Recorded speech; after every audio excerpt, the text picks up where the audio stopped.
Estamos aquí con a Skipper. Thank you so much for inviting us to your house. Thank you for coming. No, I'm super excited because I know we have so much to talk. I know you were running for a mayor for Miami-Dade, and then I know a lot of things happened to you during your campaign and after the campaign. We'd like to discuss a little bit what happened. How was your experience running for Miami-Dade? Running for Miami-Dade mayor was beautiful. It was amazing. At the time, not necessarily Christina White, but the staff there was incredible. There's a woman there, Vanessa Innocence. She was super fair, super lovely. There's another woman, I think Yolanda, another beautiful person. They helped me out a lot. I asked a lot of questions throughout the whole process to make sure things were being done the right way. They would call me and say, hey, we have some questions about this. Like, ask away. Because I just wanted to make sure the whole process can be done, because it doesn't take much to trip up, and then you're getting $500 to $5,000 fines daily. And then they don't let you know for like a week, and it's like, hold on, I'm not going to let that happen to me because I don't have that kind of money. You know. But another friend of mine who did run for office here in Miami-Dade County, he got hit for the $5,000 fine. Oh, wow. But I told him early on, I was like, listen, I looked at your numbers, you're making this publicly available. I'm seeing some question mark things. These are the things you want to make sure you're doing. Oh, yeah. Well, my guy's taking care of that. All right, bro, I love you. Just letting you know, we're friends. And he got hit. And I was like, and then he asked me, he's like, what can I do? I was like, hey, you're fine. And they find you exactly where I told you they were going to find you. So get that stuff together. He didn't take advantage of the same things that I did. I was almost once a week on the phone with the elections department, making sure that everything was right and I was filing correctly and all that. That was the scariest part. Then, of course, dirty politics comes in when they removed my nickname from the ballot. So I still have the case open, but I sued the week before elections because that's when they did it. It was all last minute. And the judges were like, I understand what you're saying. I just don't know what to do. Like, I literally already voted. I already sent in my mail-in vote, which now is not a thing anymore, but it was a thing then. Right. He goes, I already sent it in. What do you want me to do? So technically the case is open, but it'll be treated as a tort or negligence case. I'm not here to go after this thing. The only thing I wanted to do was I did an emergency injunction hearing, and it ended up not going anywhere. They removed my name, and there's nothing I could do. And ultimately, it comes down to that I wasn't a viable candidate. I was still a no-name. It costs a lot of money to get your name out there. Everything's marketed.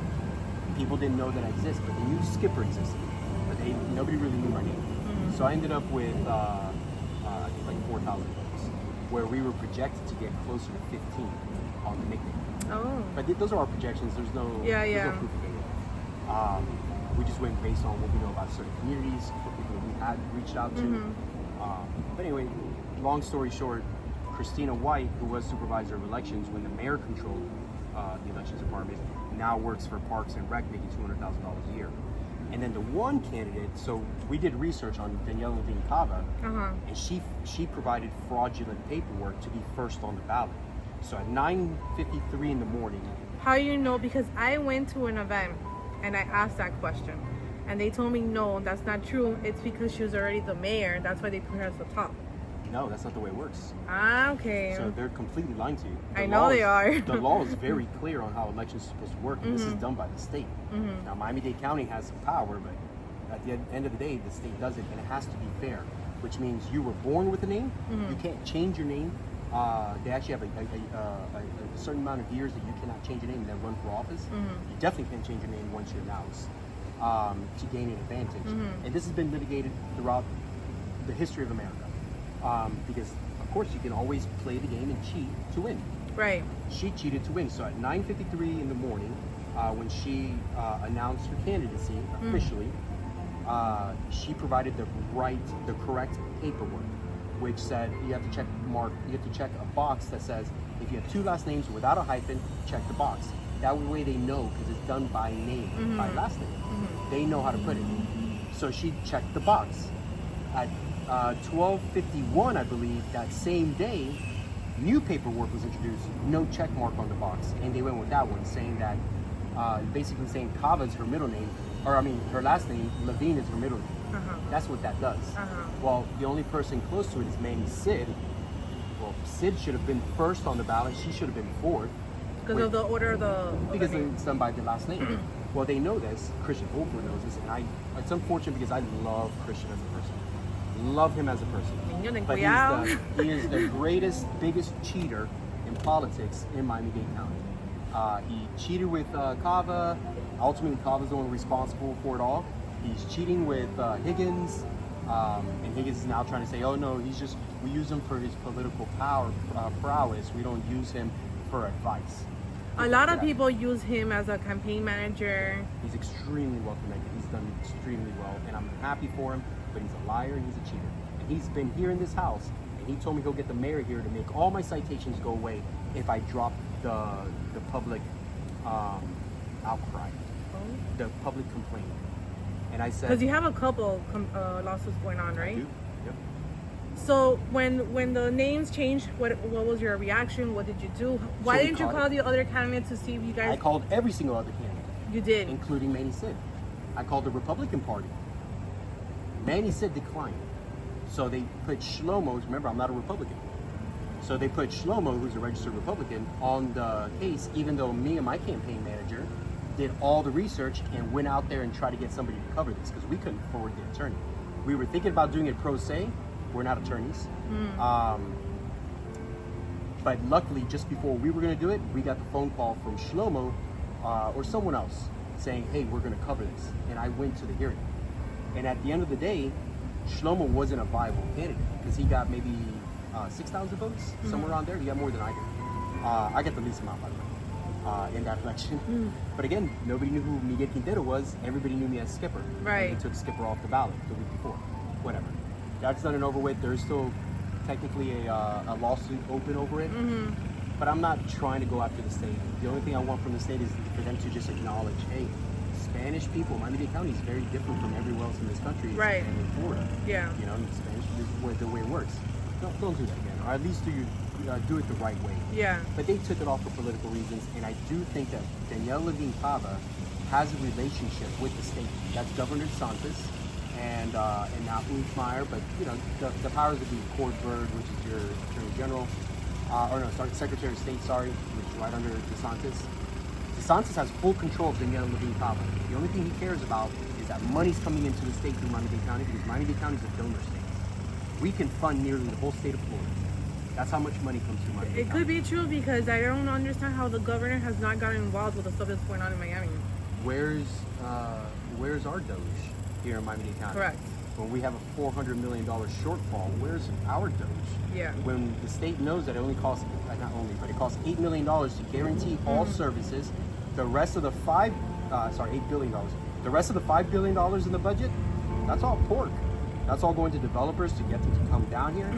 This is Miami. They're going to come down anyway. They don't need your money. Yeah, they love it, and they're going to fight for it, and they're going to pay a percentage of that back to you. So where's our Doge? You know, it's not happening. I don't know.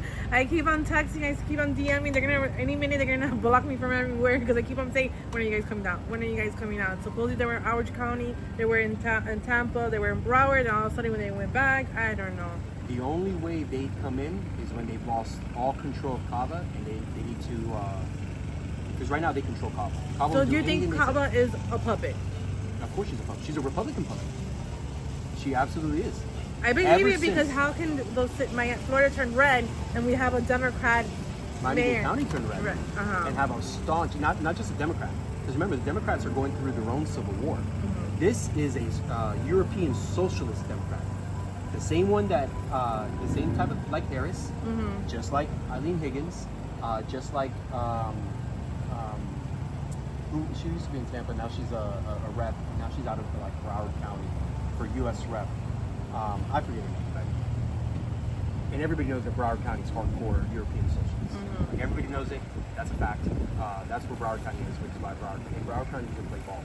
They know what they want, and they're going to keep going. Yeah. So they're one of the first ones that are going to get it.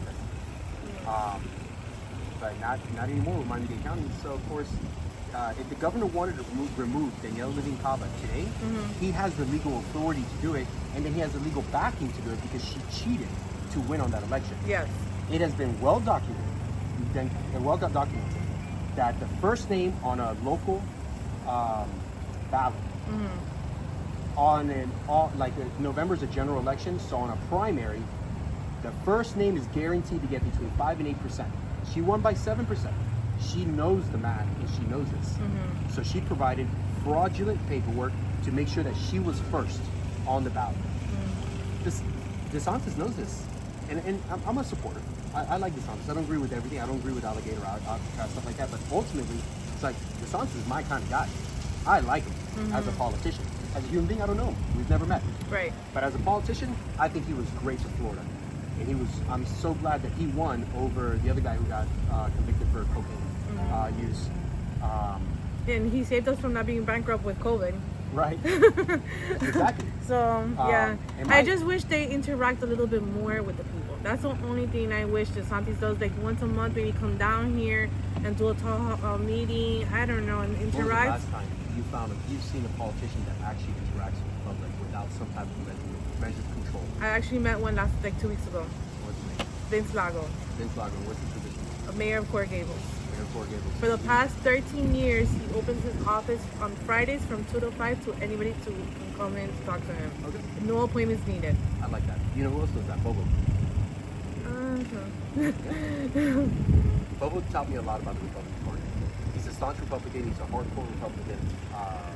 More as you described. I respected Rhino. him a lot until he left.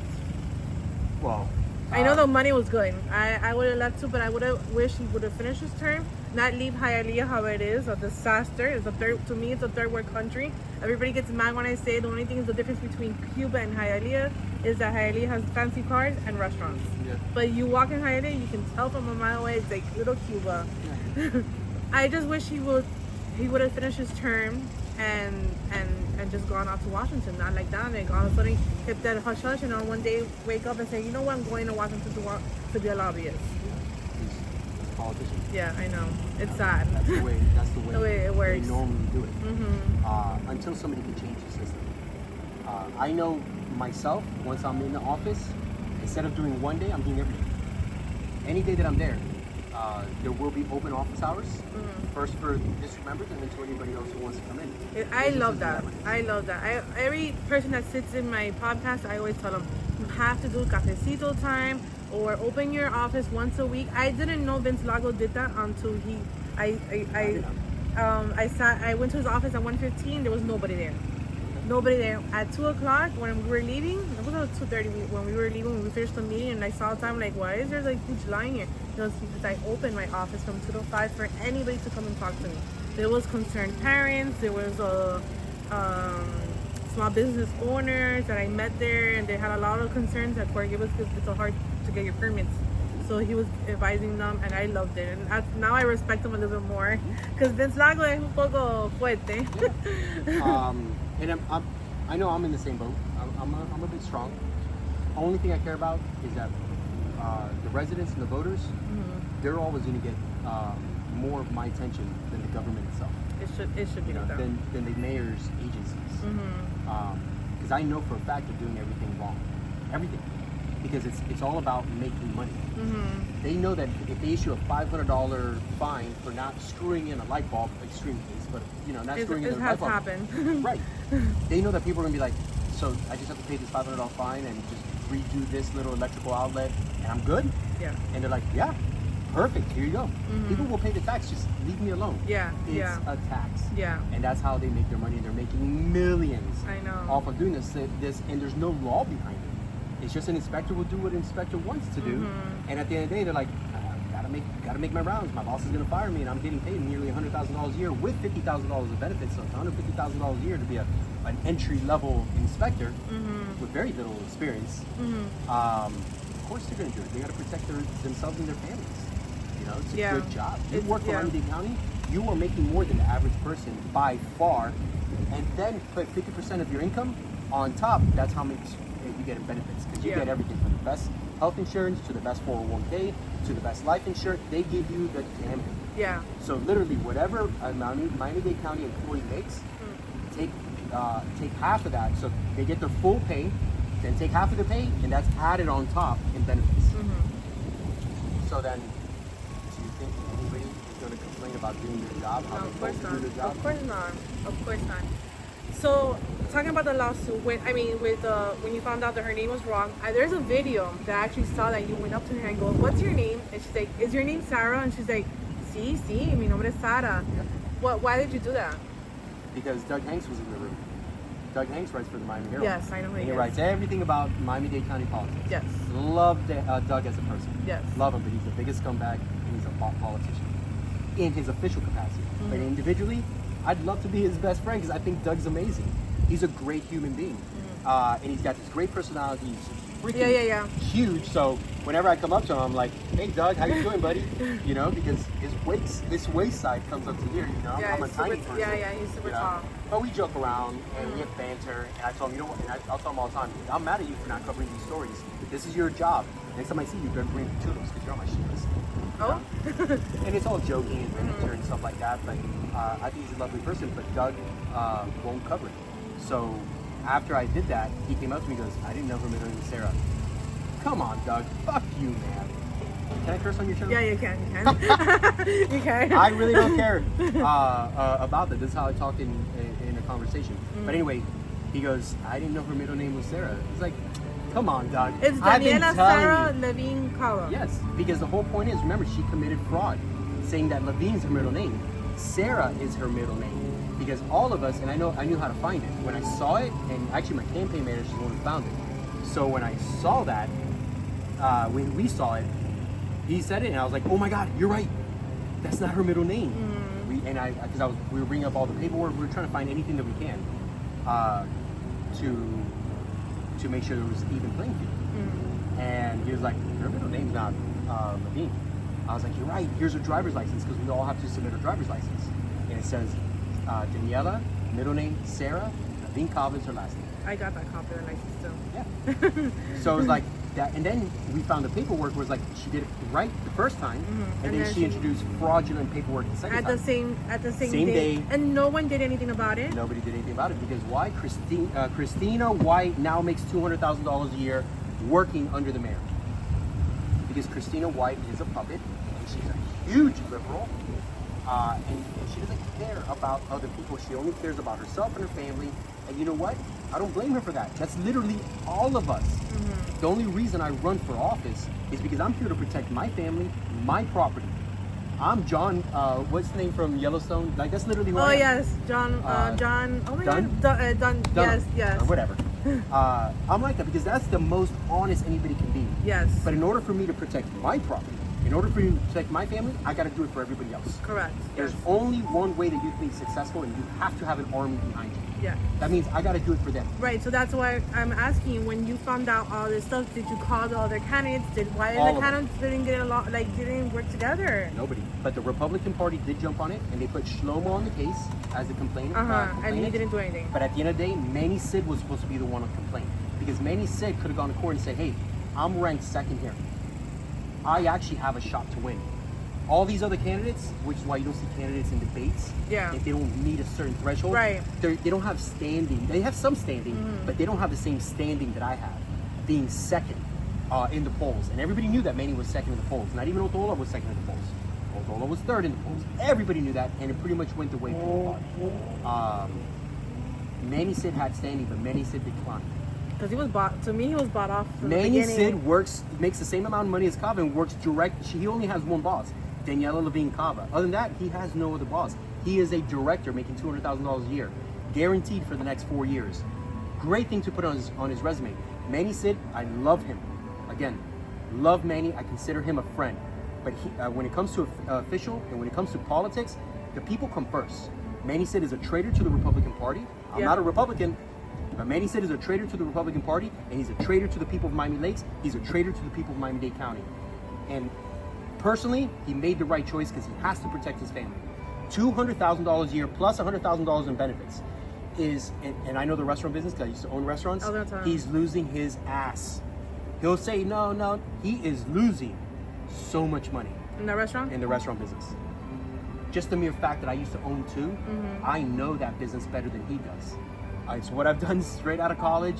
I built mine from the bottom up. I wasn't an investor, like just bought into one. Yeah. No, I built mine. I've opened up nightclubs in Jersey in different states as a specialist. When I left, because in protest of that company, they had a 20-year lease. They declared bankruptcy, got out of that lease. They never reopened again because that place didn't run without me, because I knew what I was doing, and they knew they were way over their head. But they paid me good money to go and make sure that they could be operational. I dealt with building inspectors, and I called them out then like I'm calling them out now. Except then, that company had a stupid amount of money. So when I said something, the building inspector's like, okay, all right, just could you please just for me, just make sure that at least this sink here. This is my main concern.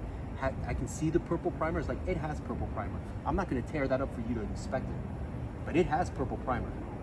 And if an accident happens, you can always come back and sue us. But I already know it has purple primer. Yeah, but I can't see it. I can see it everywhere else. It's like, that's all the evidence you need. I'm not tearing up that plumbing. Cite us. I dare you. And he was like, no, okay. You know, because the company actually had attorneys. Yeah. You know, so I take that attitude now with building inspectors here. I was like, I know you guys are lying. I know for a fact you guys can't do that legally, but I don't have that company's money, so I got to do all this on my own. Yeah. That's fine. I know the law, and I can argue the law. There's a rumor that you have a restraining order against Levine Cava. Is that true? That's true. But why? But it's not in effect yet. Actually, the hearing's tomorrow. I filed a motion for a temporary restraining order. This is all public information. There's more information I have that I won't reveal until it's made publicly available through the courts. But as far as the motion for TRO, I can tell you everything is on there. I can print it out for you. I can send it to you however you want. PDF. You can look through it, show it to your audience. So yes, I want a copy. Yeah. So I am suing Miami-Dade County in its government capacity. Obviously, it's not a person. I'm suing Daniela Levine Cava for operating a municipal court, among other things. And municipal courts, we can get into that, but that's been abolished. I'm suing Geraldine Bonezone Keenan, the county attorney, for allowing these municipal courts to happen when she is the county attorney responsible to keep Miami-Dade County in check. They pay her to make sure that they don't passing ordinances that are unconstitutional, and she's failing left and right. I've seen her in the board meetings. She's a huge fan of Daniela Levine Cava. But in as far as how she's personally responsible, I have different evidence that's not before the court yet, so I won't mention that. With Levine Cava, I've already been so public. That evidence is already out there, so I can talk about it. And then you have David Sherman, another an assistant county attorney. He's a senior county attorney. He's not the most senior, but he's up there. He's been with the county for a long time. He's in his 50s. He's a phenomenal attorney. That doesn't mean he wins. It just means he knows how to cheat the system. Great attorneys know how to get away with things they should have never gotten away with. So when somebody tells an attorney, oh my God, you're an amazing attorney, that just means you're an amazing cheater. You're an amazing manipulator of the law, you know, and you can convince judges whether you bought them off or whether you just made a compelling argument. It doesn't matter. You can convince a judge or even a jury, which is the hardest place to get to, is to a jury. You got to get through the judge first. And anyway, the guy's an incredible litigator. He was responsible for hiring this fake judge in this non-jurisdictional, meaning no power, no authority, mayor's court or municipal court. There's a whole history of how that was abolished in the 1970s. And it went through the 60s, and the people voted for it in the 60s. It went all the way through 1978. Like, it took about 15 years for all of this to be hashed out. The sheriffs of the state of Florida had their own court. How is that ever going to be fair when the sheriff is going to hire the fake judge and say, everybody pays a fine, everybody's guilty? Or else I'll just put somebody else. Find one person not guilty, you're fired, I'll put somebody else in that position. That's a municipal court where the sheriff has control. They hire and fire the judges. That's not a fair tribunal. That's not a fair trial court.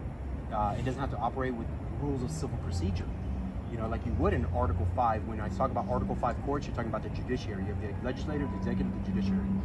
So whenever you hear Article 5, that's the Florida Constitution gives authority to the judiciary through Article 5 of the Constitution, and they have to operate in that way. And Article 5 is very clear. There will be, because the whole Article 5, half of the Constitution of Florida was completely rewritten and amended because of these municipal courts. There were 14 in total. So like the clerk of the court had a municipal court, the mayor had a court, the legislator had a court, the sheriff had a court, and you had all these different divisions and departments that had their own court. The people of Florida said, never again. 2 Florida Supreme Court justices were impeached over it because they didn't want to play ball, when the people were very clear, this is not, sorry about my theater. This is not going to happen anymore. And they were impeached over it because they wouldn't budge, as far as my research understood. That's what I have understood. The whole point is, what does Danielle Levine Cava do to make more money as a true socialist? Hire her own judge, create her own court. Now, there is evidence that she may not have created it, but she does maintain it.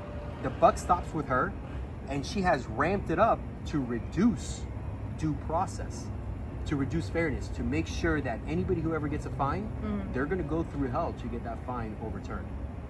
And then she sends her assistant county attorney, David Sherman, to make sure I lose. Oh my God. The law was on my side. And I had already beaten them once at one of these hearings when the county attorney wasn't there.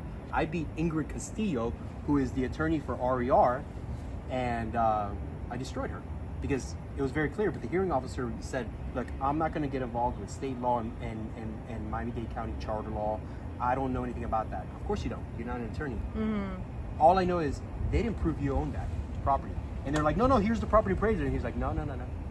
I already told you, turn that paperwork in because I'm about to give my ruling.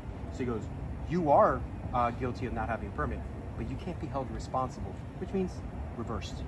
Oh. No county attorney, no boss present, and I have to check, but I bet you that guy's not there anymore for doing that. Oh, damn. They were so pissed. I bet you he got fired because they go up for review, or they can get disciplined at any time, but they go for review every 2 years, and they have to like be reappointed every 2 years. Well, the guy who railroaded me at the hearing, Peter Cochalacos, he's been there for 30 years. Half of the people that work in the county has been there for a long time. Because they all play ball. Doesn't matter what side, and politics doesn't get involved. You play ball. These are your masters. The money is amazing. The only thing people ever care about is protecting their family, putting a roof over their head, making sure their kids can go to a good school. So politics isn't even a factor. I know. Republican, Democrat, nobody cares if Nobody you work cares. for the government because the money is that good. You're willing to give up your, just like Manny Sid did, you're willing to give up your values and just say, okay, I mean, I have security here. I mean, this is the best job I'm ever going to find in my life, unless I go back to school or unless I take a risk on entrepreneurship, which is the worst risk that anybody can take, by the way. And yet, what does Miami-Dade County do? Encourages everybody to start a business. 9 out of 10 businesses fail, guaranteed. And you're going to tell the people to go start a business? You should tell the people, do your homework. Yeah. Don't you go starting a business unless you really know, unless you're you're really doing. ready, unless you're ready to lose your life savings. I've had 13 businesses. All of them, with the exception of one, I consider failures. They weren't complete failures. I voluntarily got out of it because I hated those businesses. But I've had 13 businesses, and I consider all of them, with the exception of one, a failure. Okay, but why did you do a restraining order against Levine Cava? Because I was railroaded at that hearing, that fake hearing, that fake court, my trial court, and now I'm in violation. So that's over. I am in violation as we stand here right now. That treehouse behind us, in violation. That swing set and above ground trampoline, in violation. That portion of the house that the previous homeowner built without a permit, I never got the information that he did until they told me it doesn't have a permit. In violation. Then they're still threatening me with 3 others that they had dropped, but they can bring them back. The Tiki Hut, which I tried to pull a permit because Seminoles built it, they denied it, but they dropped it at the hearing. The shed, which was built with the house, they said it was an illegal shed, built without a permit. Screw you, I can go back to the plat, but they dropped that one as well. The trailer, 100% legal, literally within the ordinance of Miami-Dade County. They said, oh no, it's a commercial trailer. Where do you see commercial markings? I don't see commercial markings. In fact, that trailer is registered to my personal name. But yet you gave me a citation that it's a commercial vehicle, which I'm allowed to have on my property anyway, but whatever. It's not a commercial vehicle. And they dropped that one as well. But now they want to bring it back. So in saying that, because I'm in violation, Miami-Dade County has an ordinance. Anybody who's in violation, that you cannot pull a permit for anything. So last year, while I was still contesting everything, when I was running for, or the year before, when I was running for mayor, I had a campaign event here, and it was a sellout. And I pulled a permit for police officers. Mind you, I was still contesting the citations. I wasn't found guilty. I had no violations affirmed by the administrative hearing. It was being contested. All permits everything, all holds are basically held. You know, everything's on stay until I'm adjudicated. I pull a permit for the police. They grant it. I'm gonna get 2 police officers. I rented a parking lot at a church across the street, paid a lot of money for it. And I wanted a police officer there so people can cross that 5-lane street, Northwest 95th Street.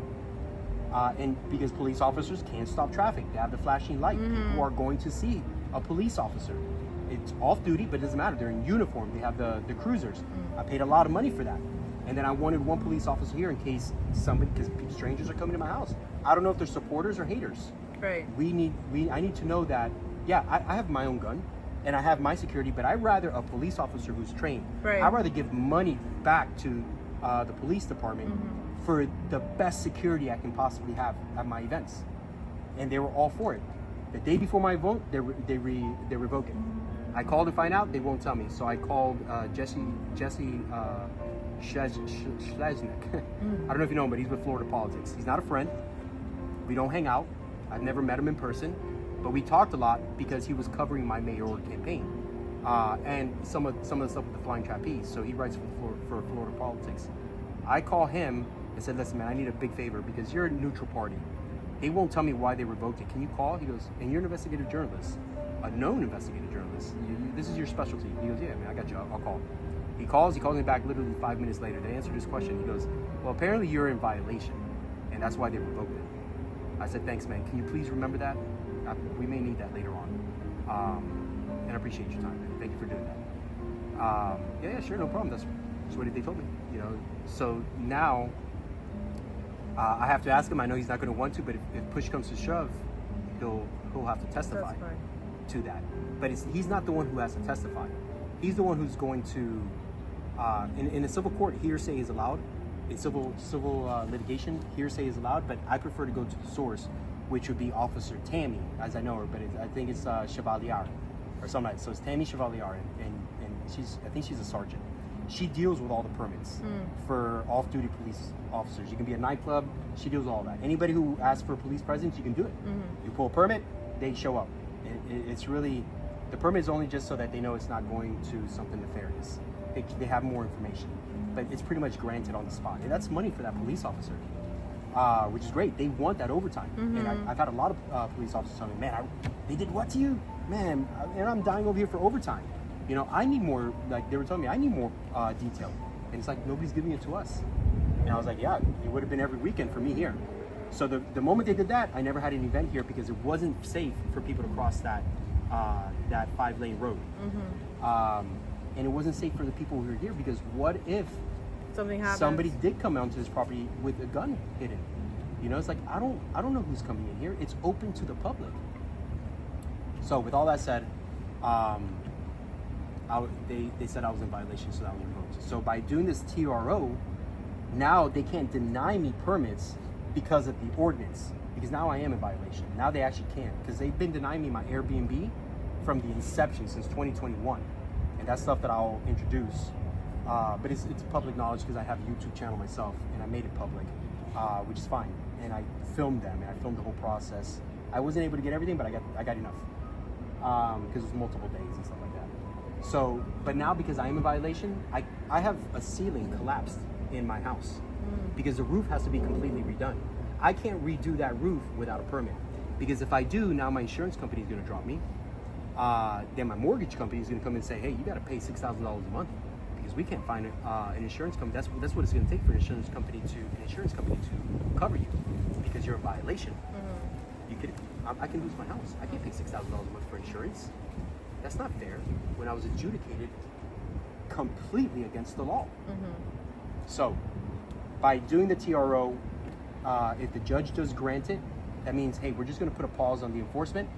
No, you can't use the violations against him. He is allowed to go out and pull permits. Now the other side, Miami-Dade County Attorney, which is the county attorney's office, which is unethical for them to do it, because essentially they've established a defense firm for themselves, these political leaders. Cava, Geraldine Bonzone Keenan, David Allen Sherman. Instead of representing Miami-Dade County, now they're representing the elected officials or these top officials, almost like a private defense firm. and all of our money is paying for their private defense firm. I sued them individually. They need to go get their own attorney, which is what you saw in the Carroyo case with Martin Pinilla and Bill Fuller. City of Miami didn't cover. Then she's essentially representing herself, and she has attorneys representing her. And you can't do that, and that's precedent. That is binding in the courts.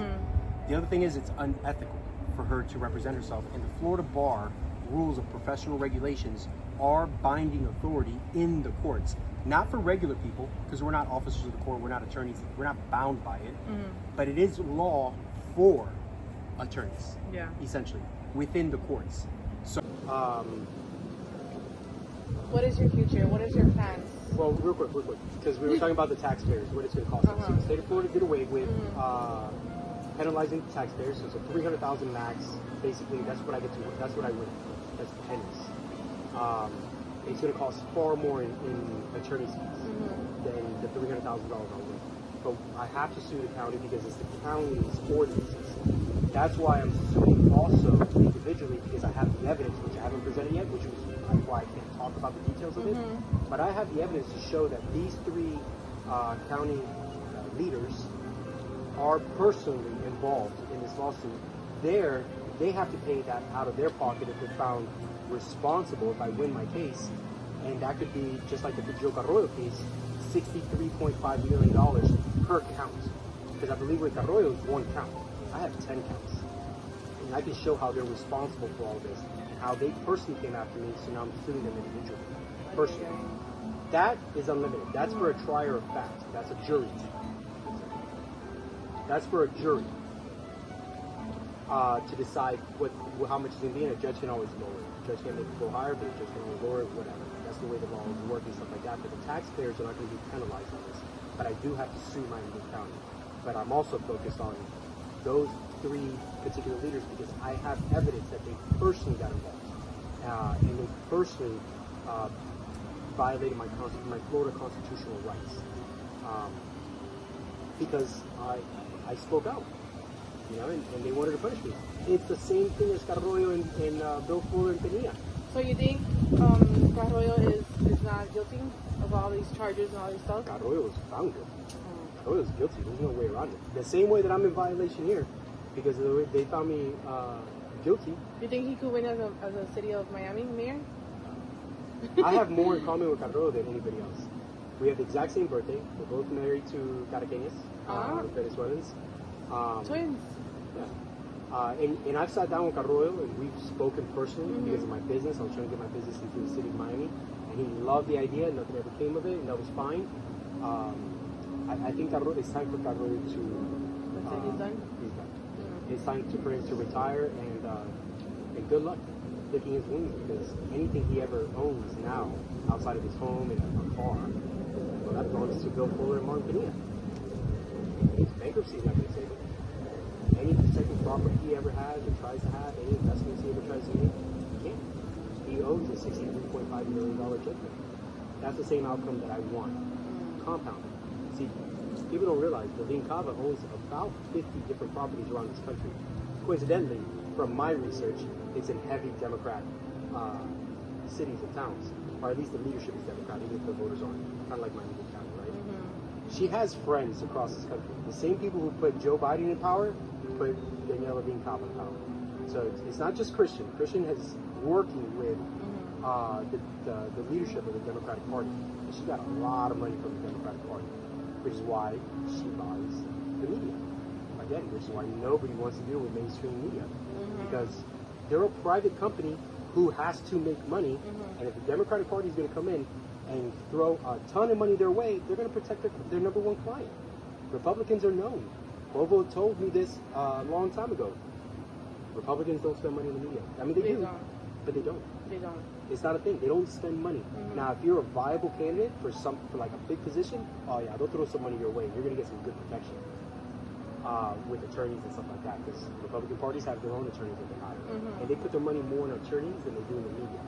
But Democrats went the other way. Democrats put a lot more money, a lot, into the mainstream media, so they can control the narrative, and they buy out spots. Because I showed all of this to Doug Hanks, and he wouldn't cover it. I'm like, you're so cool. And everybody knows your boss. He won't respond.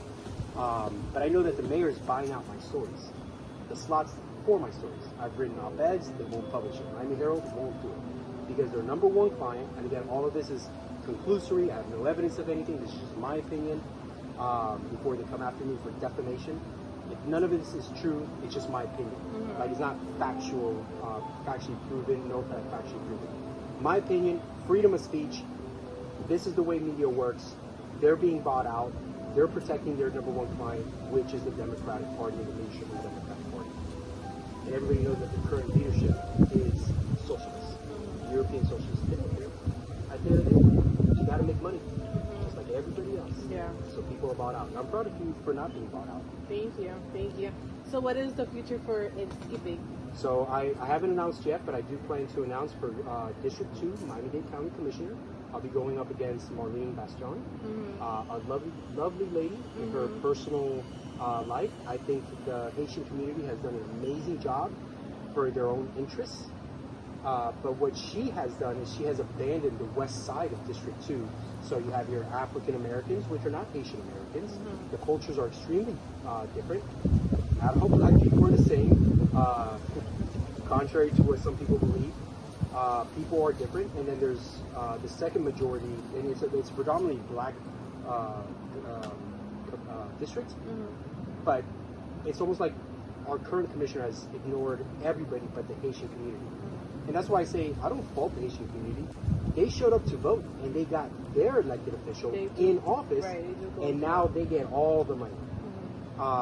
The only thing that the commissioner has done for this side, the west side of District 2, outside of the Haitian community majority, is she gave $6 million, or she budgeted $6 million for a senior center, and it's a beautiful senior center. We're having a lot of debates and community organizations there, and that was a great job. But you're talking about, that's a small percentage compared to what she's given to the city of North Miami, where it's a huge Haitian community enclave. The city of North Miami is essentially Haitian American district or community. It's a city. They've all gone there. It's got to be something like 80%. Again, it's conclusory. I haven't done the numbers, but it's a strong majority. You know, and all of our taxpayer money in District 2 goes to that community. Meanwhile, over here, we have roads that are not done. We're not getting several. We're not getting the same Coming over services. here, I saw a couple. Several. We have a massive homeless problem out here, and she's not going to. She wasn't bought or elected or employed by this side. I mean, she was, but that's not the way she's seeing it, because all of her efforts just go to the Haitian community, Haitian American community. You know, and I haven't found it yet, but I'm even willing to, and I'm looking for it. I even think that Miami-Dade County taxpayer money is going to Haiti. Like, it's not even staying in the county. Again, conclusory, I haven't proven it. I'm still in the process of finding Doing your research. Doing my research. But that's where I'm leaning. That's where my research is leaning. Anything's possible here in Miami. We already know that. I think it's Broward County gives money to the UN, or they're debating it, but whatever. That's what it speaks. Yes.